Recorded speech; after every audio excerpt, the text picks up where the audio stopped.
October 5th, 2000. Roseboro, North Carolina. While his great aunt is napping, 4-year-old Tristan Buddy Myers disappears from the property of the rural home alongside 2 of the family's dogs. While the dogs eventually return, a massive search effort fails to turn up any trace of Buddy, who had a history of behavioral problems and violent outbursts. Over the years, investigators explore a number of different leads and debate whether Buddy could have been abducted or died of exposure in the woods, but there's no conclusive evidence pointing in any direction. After that, the trail went cold.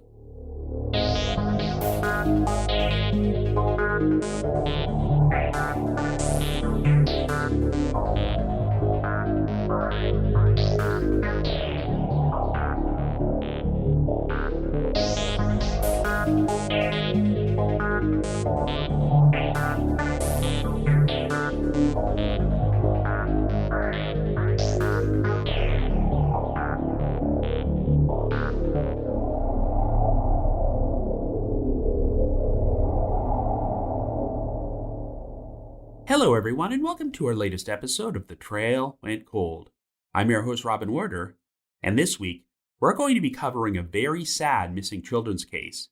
the 2000 disappearance of 4-year-old Tristan Buddy Myers. This story was brought to my attention several years ago by a listener named Laura, and it's one of those tragic cases about a child who was forced to live a very difficult life before they became the victim of an unsolved mystery.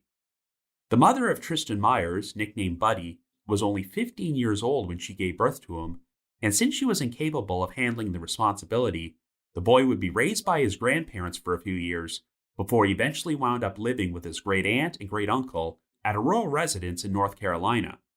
Unfortunately, Buddy was emotionally and physically underdeveloped and had a history of violent outbursts and behavioral issues, and in the week prior to his disappearance, he underwent a series of tests and evaluations at a psychiatric hospital. While Buddy was allowed to return home, it wasn't long before he and 2 of the family dogs wandered away from the property, but while the dogs did eventually return, Buddy did not. Now, in a number of cases where troubled kids go missing, it's not uncommon for fingers to be pointed at their caregivers, but here, investigators have never publicly stated that they consider anyone from Buddy's family to be a suspect or a person of interest.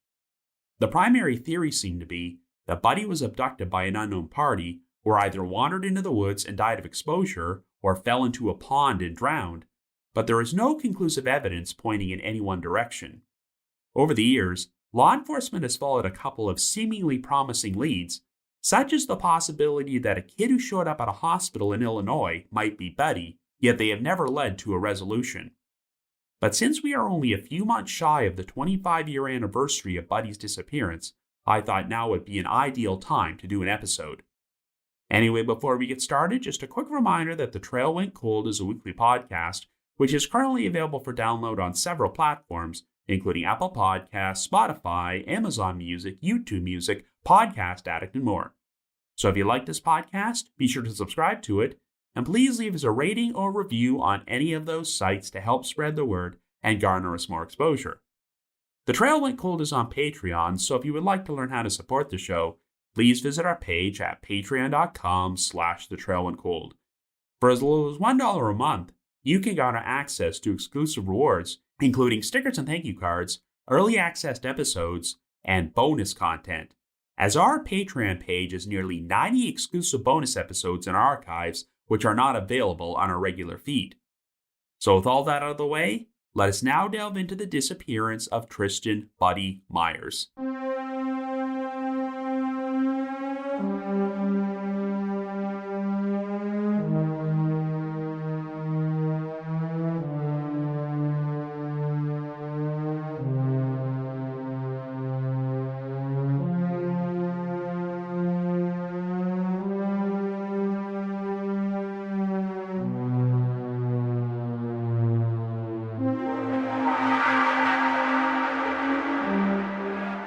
Our story begins in North Carolina in 2000, and our victim is 4-year-old Tristan Allen Myers, who goes by the nickname Buddy. Buddy was born in Ocean Springs, Mississippi, to his mother, Raven Myers, who was only 15 years old at the time. The identity of the boy's biological father is unknown, as Raven would later say that it could have been any one of 4 or 5 different men. Since Mississippi law prevented a minor from having custody of a child, Buddy would be raised by his maternal grandparents, Robert and Sally Myers. Raven eventually left the state in order to pursue a career as an exotic dancer, so Robert and Sally decided to take Buddy and relocate to Metairie, Louisiana, where Raven moved in with them. In November of 1999, when Buddy was 3 years old, he was left seriously injured when his grandfather hit him with a car. Depending on what source you read, there are differing accounts about what actually happened, but the story goes that Robert had been working on the car and accidentally backed over Buddy because he didn't realize he was there. After the child was rushed to the hospital, his injuries turned out to be a fractured right leg, second-degree burns on his neck, face, hands, and feet, and a deep laceration on his head, which left him with scarring. It turned out that Robert was intoxicated when this incident took place, so he wound up being charged with drunken driving, first-degree vehicular negligence causing injury, and cruelty to a juvenile. It's unclear if Robert had to serve any jail time for these offenses, but he was allowed to retain custody of Buddy. However, the family would face another crisis the following year, when Buddy's grandmother Sally became terminally ill with liver disease. Since Robert did not feel he was capable of caring for his wife and Buddy at the same time, he reached out to his brother, John Myers, and sister-in-law, Donna Myers, and asked if they would take Buddy in. John and Donna agreed to the request, so in August of 2000, they drove from their home in North Carolina to Metairie, and the story goes that when they arrived, Robert handed over Buddy and only 3 changes of clothing, and Raven did not seem to show much emotion about her son leaving. But on their drive back to North Carolina, John officially gave the boy the nickname Buddy. John and Donna lived in Sampson County, just outside Roseboro, a small town located along North Carolina State Highway 24, which had a population of around 1,200 people at that time. Their residence was located on a gravel road called Microwave Tower Road in a rural isolated area several miles away from the highway. The Myerses were planning to legally adopt Buddy, but unfortunately, they soon discovered that he had a number of behavioral issues. Things started out smoothly, as Buddy was initially willing to play with John and Donna's grandchildren, but he eventually became angry and violent and started hitting them, and he also had a tendency to bite and scratch himself. The Myerses owned 3 family dogs, but on September the 24th, Buddy decided to get up in the middle of the night in order to shower one of the puppies in the bathtub. This is another incident in which there are differing accounts about what happened, but the story goes that the dog wound up dead after Buddy grabbed the animal by the neck and kept shaking it.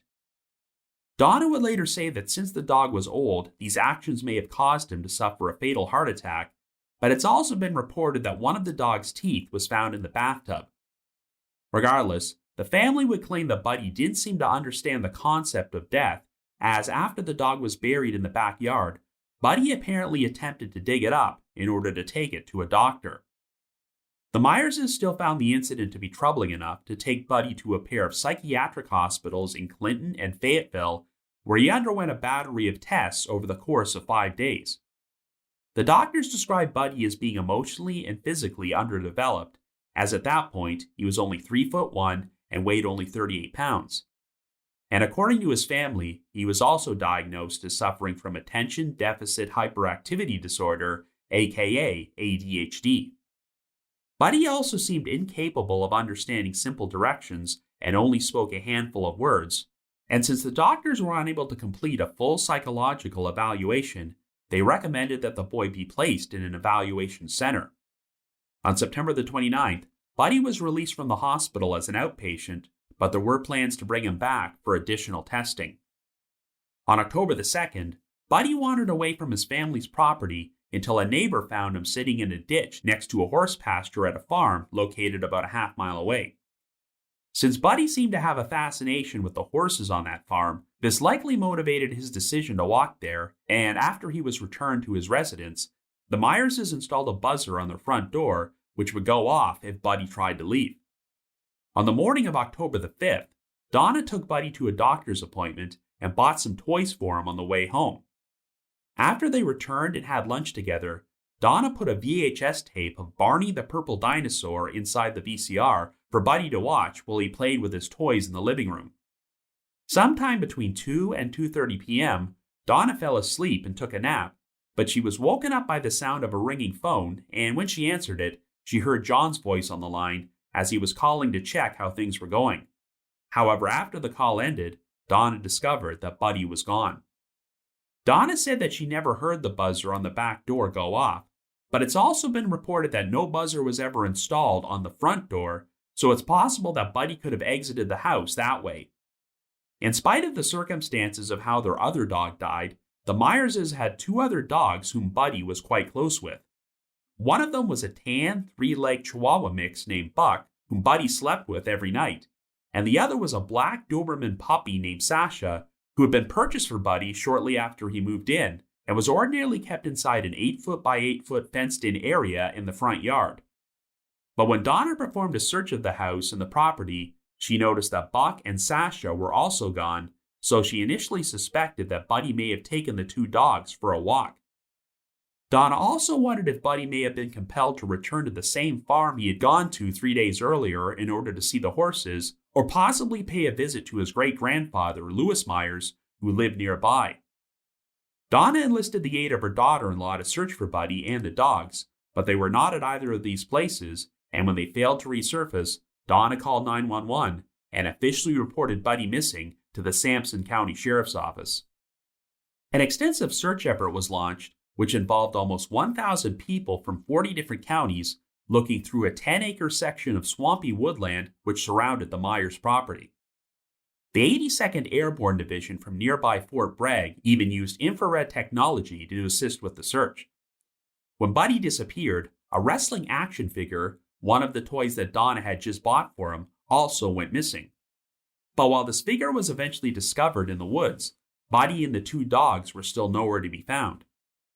Since there were a lot of small ponds located in the area, the searchers looked into the possibility that Buddy could have fallen into one of them and drowned since he was unable to swim. At one point, some tracking dogs were able to pick up Buddy's scent and followed it to one particular pond, but when the authorities searched it and drained it, they found nothing. In total, the search lasted 4 days until it was finally scaled down and called off on October the 9th. However, the following day, Buck suddenly emerged from the woods and returned to the Myers residence. Since the authorities felt there was a good chance that Buddy was nearby, they decided to resume the search effort, but it only lasted one additional day and failed to turn up anything. A few days later, Buddy's case was briefly mentioned on an episode of America's Most Wanted, and it featured photographs of him and Sasha the Doberman, who was also still missing. Well, the following morning, on October the 15th, Sasha suddenly reappeared and returned to the Myers residence, and while this once again compelled the authorities to relaunch their search effort, they still failed to turn up any trace of Buddy.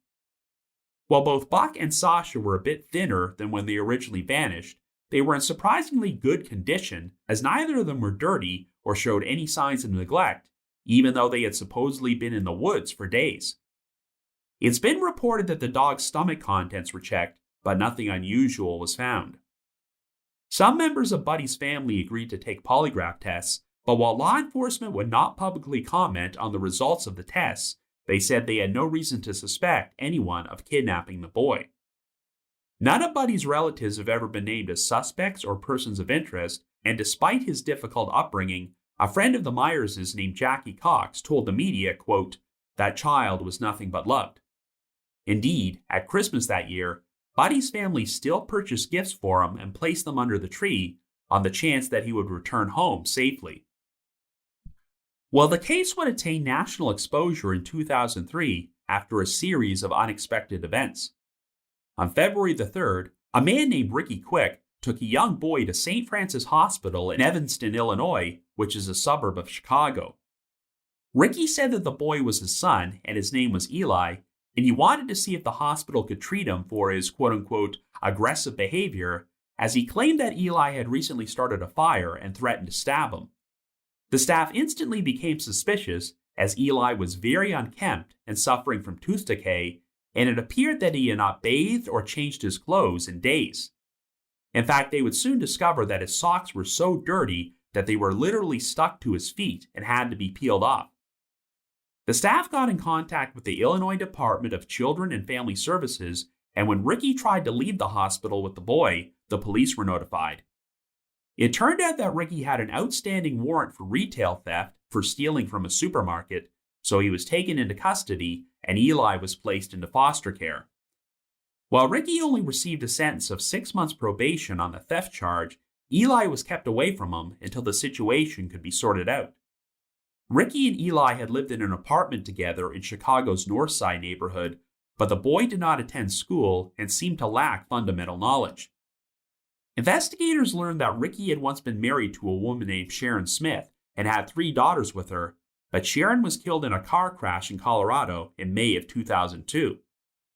Ricky, Eli, and the 3 girls had also been in the vehicle and survived the crash, but Ricky aroused suspicion with the local authorities by refusing to answer questions about Eli, and when asked where the boy was born, he simply answered, quote, "I don't know."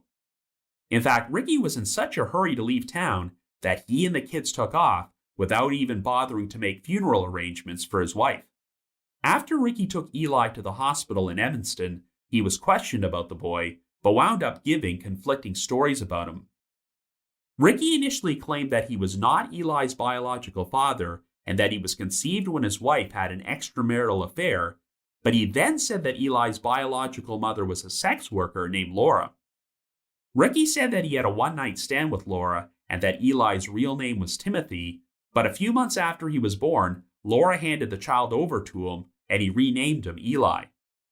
Well, the authorities began to suspect that Eli might have been an abducted child, and after circulating his photo to the National Center for Missing and Exploited Children, they wondered if he might be Tristan Buddy Myers, as he appeared to have a facial resemblance to Buddy, spoke with a speech impediment, and he also had a scar on his neck in the same approximate spot where Buddy was scarred after he was hit with his grandfather's car.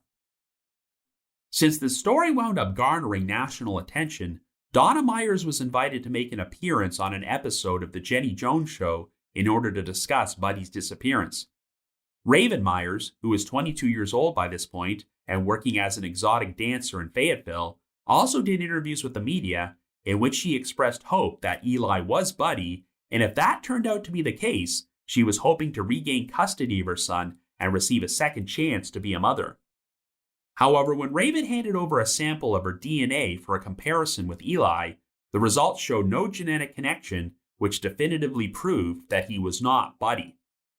It turned out that Eli's real name was Timothy Robert Trandle, who was born in a Chicago hospital in February of 1996 to his mother, Laura Ann Trandle.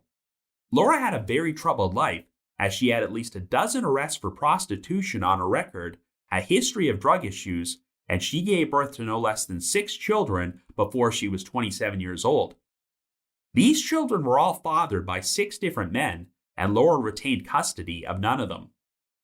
While Laura did have a one-night stand with Ricky Quick, he was not actually Timothy's biological father, as the boy had been conceived with a cross-country trucker who had no involvement in his life.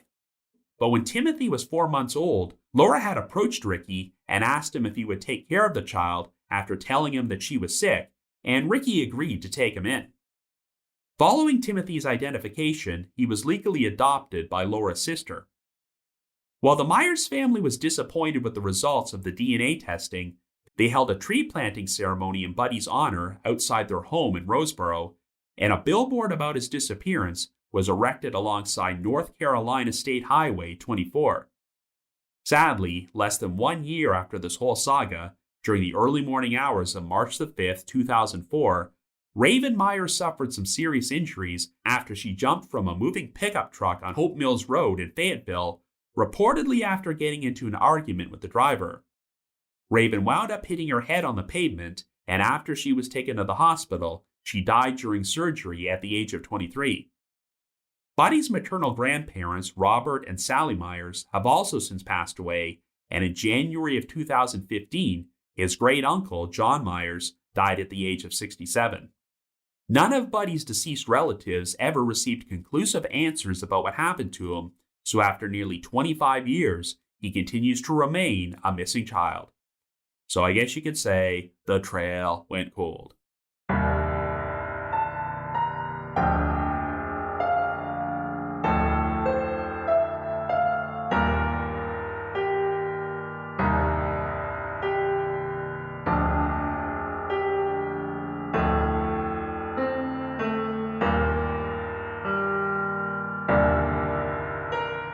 Obviously, cold cases involving children are the most difficult ones to cover on this podcast,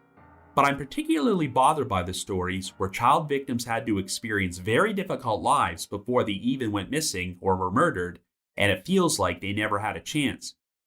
I'm saddened by the cases where the children had psychological, physical, or behavioral problems, and it seems like they did not get the help they needed and were the victims of abuse from their so-called caregiver, who likely concluded that the child was too much of a burden and decided to get rid of them.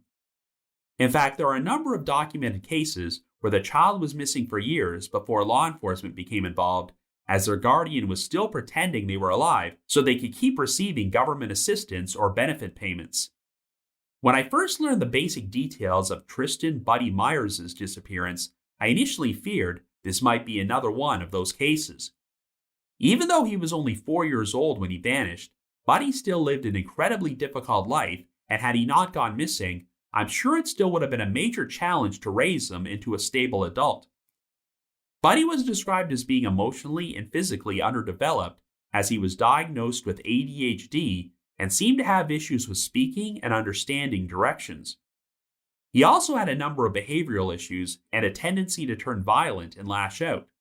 Now, I know that true crime followers often become more disturbed hearing about animals being harmed than people, so I'm sure it must have been particularly disturbing to hear that Buddy caused the death of a dog. Details are pretty murky, as Buddy's family has said that he was trying to bathe the dog and lost his temper and wound up shaking the animal so hard that it suffered a fatal heart attack, but I can see how people might take this as a warning sign that Buddy may have eventually grown up into a dangerous and violent adult. Obviously, Buddy's mother Raven was not capable of taking care of him since she was only 15 years old when he was born, and the fact that Raven died only a few years after Buddy went missing adds another element of tragedy to this whole story. When the situation with Eli Quick started garnering attention, Raven was trying to push forward a redemption story for herself to the media, as she was hoping to get a second chance to raise Buddy if he turned out to be alive.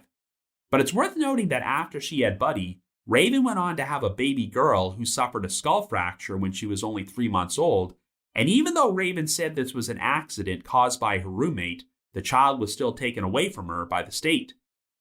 So Buddy does have a half-sister out there somewhere, though no one knows her current whereabouts. The identity of Buddy's biological father is also unknown, as Raven said it could have been one of 4 or 5 different men, but I would be interested in learning more about the father's background, as this could shed some light on some of Buddy's behavioral issues. However, let's not forget that Buddy suffered a head injury when his intoxicated grandfather, Robert, accidentally hit him with his car, and perhaps this played a role in Buddy's troubling behavior. All that being said, even though that incident with the car showed some horrible negligence, I've not heard any stories about Buddy being intentionally abused. To recap, when his grandmother became terminally ill, Buddy was placed in the care of his great-uncle and great-aunt, John and Donna Myers, but they claimed they were not told much about him before they picked him up, only that he was a good boy. Of course, even though he was only with John and Donna for 2 months before he went missing, Buddy turned out to be a major handful for them. I can see why people might speculate that John and Donna felt that Buddy was too much of a burden and decided to get rid of him, but the couple had children and grandchildren of their own, and I've never heard any stories about them being abused or neglected, and one of their neighbors even made this statement to the media about Buddy, quote, "That child was nothing but loved." Indeed, the fact that the Myerses took Buddy to a psychiatric hospital for a series of tests and evaluations does show that they were trying to get him help, and if Buddy just became too much for them to handle, I'd like to think they could have simply returned him to his grandparents. That's not to say that the Myers family were perfect, but when you compare Buddy's living situation to that of Eli Quick under his horribly negligent guardian Ricky Quick, they seem positively saint-like in comparison. In spite of this, if you search through online discussions about this case, there are still some amateur sleuths who question Donna Myers' version of events of how Buddy went missing, but I need to reiterate that law enforcement has never named anyone from the Myers family as a suspect or person of interest, and if they've ever had any suspicions about the family, they've never said so publicly. All we know is that some of the family members did apparently consent to take polygraphs, and investigators have never commented on the results, but if you look at the contemporary media coverage of Buddy's disappearance, it seems apparent that they believe the two most likely options are either Buddy being abducted or wandering off. Now, I've seen a number of missing children's cases in which the victim's family showed zero interest in participating in the search efforts and spreading awareness about their disappearance, but that does not appear to be the case with the Myers family. For instance, since John Myers worked as a truck driver, he plastered Buddy's photo on the side of his truck to keep his face on display while he traveled around, and he also encouraged his fellow truck drivers to do the same thing. I also think it's telling when families in this situation attempt to help and bond with the families of other missing victims. A few years after Buddy went missing, the Myerses became close friends with Jackie Jacobs, the sister of a missing man named Kent Jacobs, who disappeared from the town of Hope Mills, North Carolina, which is located just over 30 miles east of Roseboro. I'll refrain from sharing too many details about this case since I might cover it on a future Trail Went Cold episode, but even though he was 41 years old, Kent Jacobs suffered from Down syndrome and had the mental capacity of a 9-year-old, so he was living and working in a group home. Kent vanished while he was visiting his mother, and after he walked away from her residence on March 10, 2002, and in this case, the authorities seem pretty certain that he crossed paths with the wrong person and became the victim of foul play, but since his body has never been found, no charges have ever been filed. Given that Buddy and Kent were both vulnerable victims, you can understand why Jackie Jacobs wound up bonding with the Myers family, as she became their official spokesperson who addressed the media on their behalf when the saga involving Eli Quick blew up into a major story. I also think it's worth mentioning that on one occasion, Donna Myers went out of her way to assist a family who actually did turn out to be involved in their child's disappearance. On September 29, 2002, 4-year-old Kanande Bennett, who hailed from Conway, South Carolina, supposedly went missing while shopping with her family at Kmart in Whiteville, North Carolina, and in November of that year, Donna helped organize a search effort for Kanande at a campground in the area. However, Kanande's own parents seemed to have very little interest in trying to find her and told very inconsistent accounts about her disappearance, and it soon became apparent that Kanande never went to the Kmart in Whiteville, as the whole thing was nothing more than a fabricated cover story. Indeed, allegations surfaced that Kanande had been physically abused, and even though her body was never found, investigators were able to build up a strong enough case against Kanande's parents to charge them with homicide by child abuse.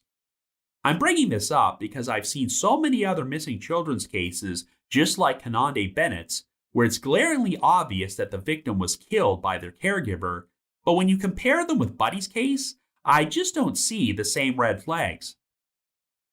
So before I talk any more about Buddy's disappearance, I should also mention that another similar missing children's case took place just outside Roseboro 2 decades earlier, which is particularly surprising given how remote this area is. The victim in question was 2-year-old Dennis Bruce Sheeran, who went by his middle name. At the time, Bruce's parents were separated, and his father was serving in the Army and posted at Fort Benning in Georgia, so Bruce lived with his mother, younger infant brother, and maternal aunt at his maternal grandfather's farm, which was located about 3 miles west of Roseboro. On February 27, 1976, while his mother was at work, Bruce was playing in the front yard with the family dog, a German Shepherd puppy named Hannibal. He was being watched over by his aunt, who had to go back inside to tend to Bruce's infant brother, but when she came back outside 10 to 15 minutes later, Bruce was gone. Much like with Buddy's case, Bruce was reported missing to the Sampson County Sheriff's Office, and there would be an extensive search effort which involved such organizations as the 82nd Airborne Division, the National Guard, and the North Carolina Bureau of Investigation. But even though they searched a number of nearby wooded areas and ponds, they failed to turn up any trace of Bruce. Unfortunately, there doesn't seem to be any press coverage of Bruce's case after 1977, though he did briefly get mentioned in a few articles about Buddy's disappearance, as, believe it or not, the farm belonging to Bruce's grandfather was located only 2 miles away from John and Donna Myers' residence. But even though he was never found, Bruce Sheeran is not listed at the Charlie Project or any other missing persons websites, and his case is pretty much forgotten about today. But back in 1976, law enforcement did tell the press that they believed they would have found something if Bruce had wandered off into the woods, which is why they were inclined to think that him being the victim of an abduction was their strongest theory, and they never directed any suspicion toward Bruce's family. What seemed particularly odd was that Hannibal, the German shepherd, had defended Bruce from being attacked by farm geese on previous occasions, and there was even one incident where he followed Bruce when he wandered up the road towards the highway. Yet on this particular occasion, Bruce's aunt claimed she did not hear barking or anything unusual, and Hannibal was lying in the yard when she discovered Bruce was missing. Obviously, with so little information to work with, I cannot formulate my own theory about what happened to Bruce, but you've probably noticed that the circumstances of his disappearance are strikingly similar to Buddy's disappearance. Of course, given the 24-year gap between the two cases, I'm not suggesting that both boys were abducted by the same perpetrator, but it does seem like quite an astonishing coincidence that these similar disappearances could take place at locations only 2 miles apart from each other in a small town like Roseboro. One of the biggest arguments against the idea of Buddy being abducted is that the Myers residence was located in a rural area which was not particularly easy to get to and involved traveling on a rough gravel road. So what are the odds that a stranger would even be in this particular area, let alone have the opportunity to kidnap Buddy while he was alone in the front yard? However, if this exact thing happened to Bruce Sheeran 24 years earlier, then I suppose it's not impossible that it could have happened to Buddy. So the story provided by Donna is that Buddy was playing in the living room and watching a Barney video on TV until she fell asleep. But after she was woken up by a ringing phone when her husband called her, she discovered that Buddy and 2 of the family dogs, Buck and Sasha, were gone. Unfortunately, none of the sources I found specified just how long Donna was asleep, but I think that would go a long way towards figuring out what happened to Buddy. If she was sleeping for a prolonged period of time, then it's more plausible that Buddy could have walked a great distance and gotten so lost that the subsequent search efforts failed to find him. But if she was only sleeping for about 10 minutes or so, then it seems more plausible that he was abducted by an unknown party who took Buddy out of the area, so he was long gone by the time anyone started looking for him. Now, we know that Buddy had wandered off only 3 days earlier and was found at a neighbor's farm a half-mile away, so he was definitely capable of traveling great distances on his own.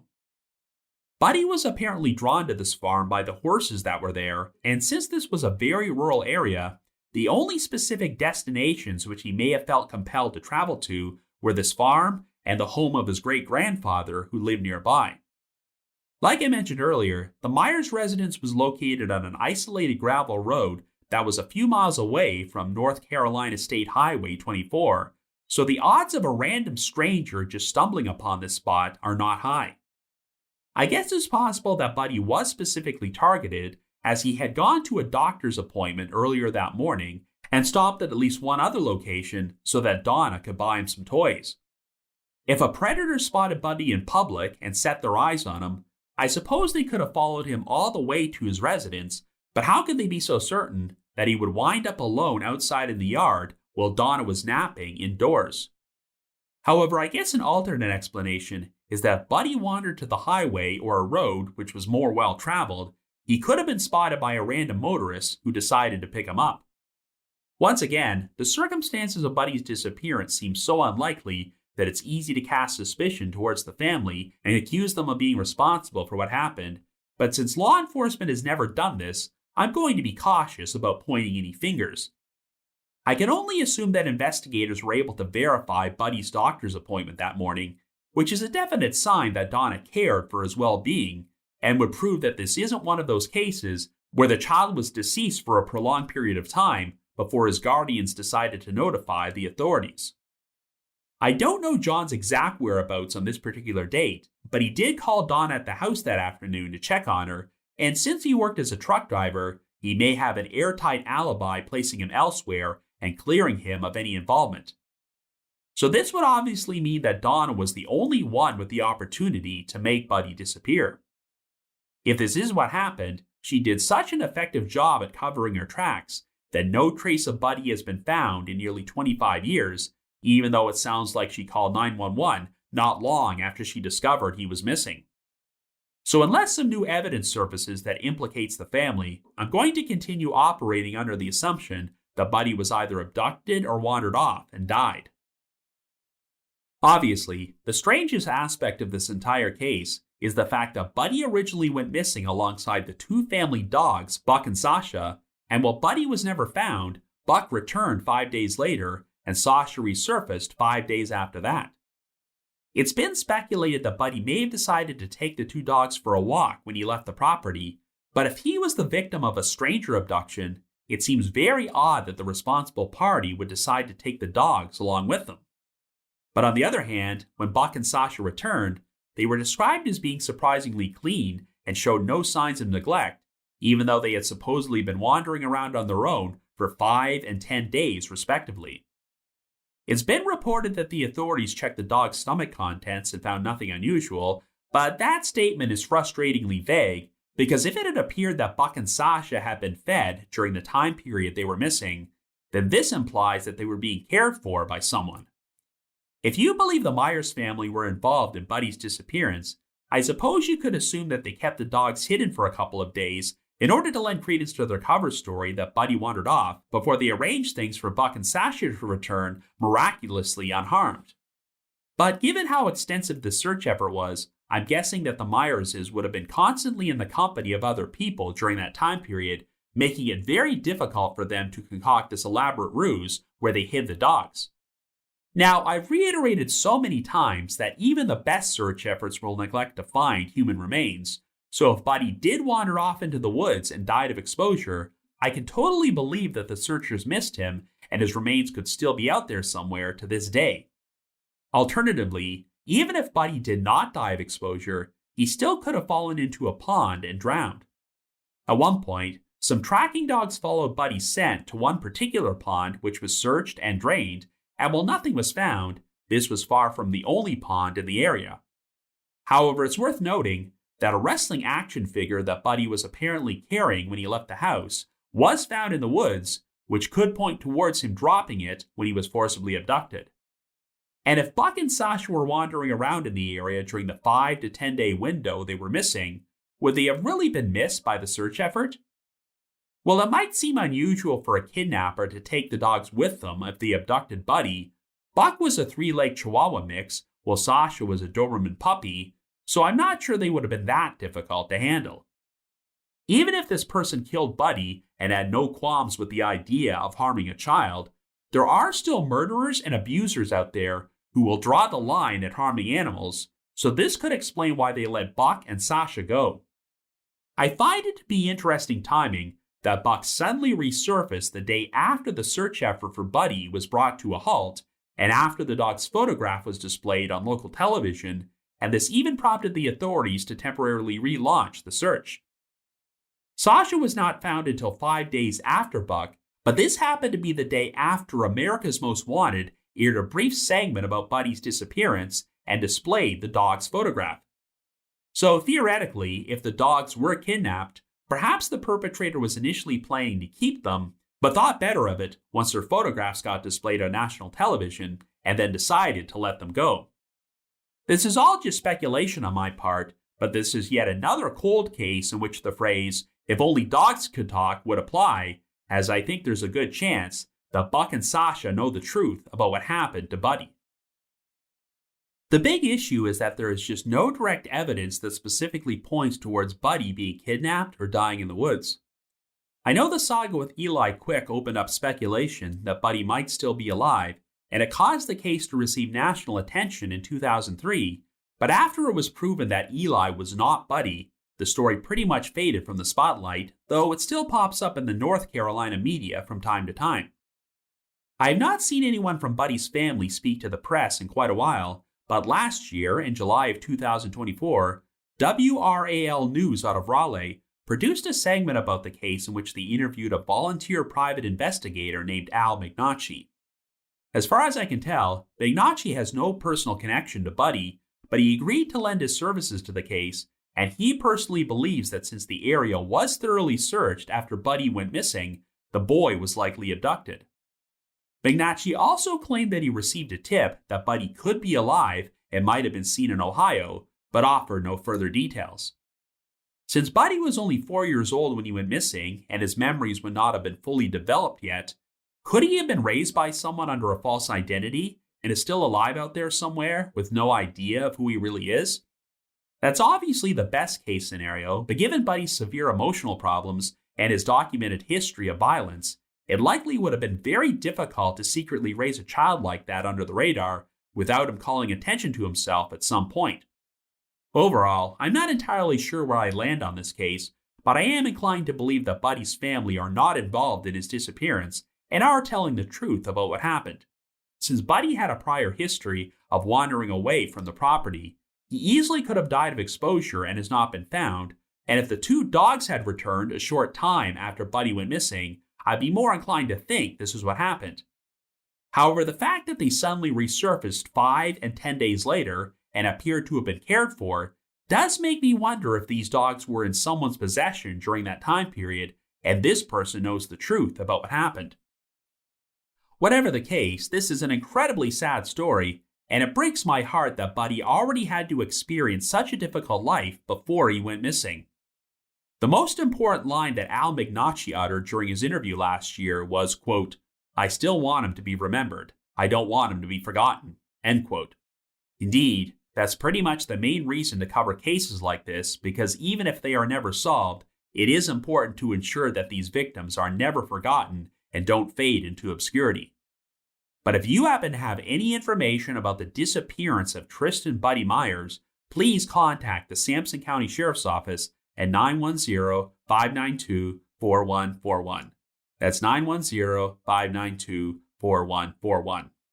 But if you just have your own thoughts about what happened in this case, feel free to leave me a comment or send me an email to robin.warder@icloud.com. That's robin.warder@icloud.com. Now, the reminder that The Trail Went Cold is on Patreon, so please visit patreon.com/thetrailwentcold to learn how you can support our podcast and become eligible for some pretty neat rewards.